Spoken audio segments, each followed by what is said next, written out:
Let's take a look at how to use the treatment screen. You can access the treatment screen by either clicking the treatment tile on the dashboard or using menu, treatment.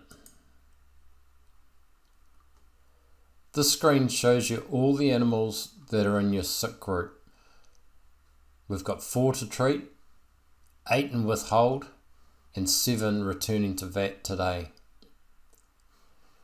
You can access details on the animal's health by clicking on the tile. This will take you to the animal health page and give you more detail about the plan that this animal is on. But there should be enough information on the screen to know the drug, the dosage, the quarter, and be able to give dose directly from here.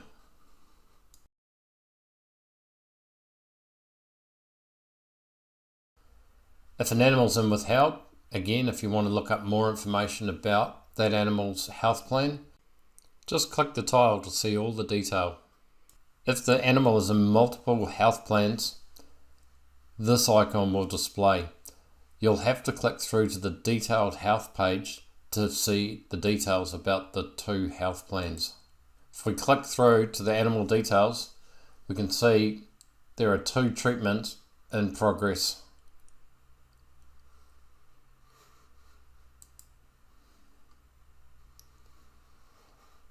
An animal returning to vet, you can inspect before returning to vet, and if you feel it needs another dose, it's not quite ready to return, you can click through to the animal details and add an extra dose. If it's ready to return, click done.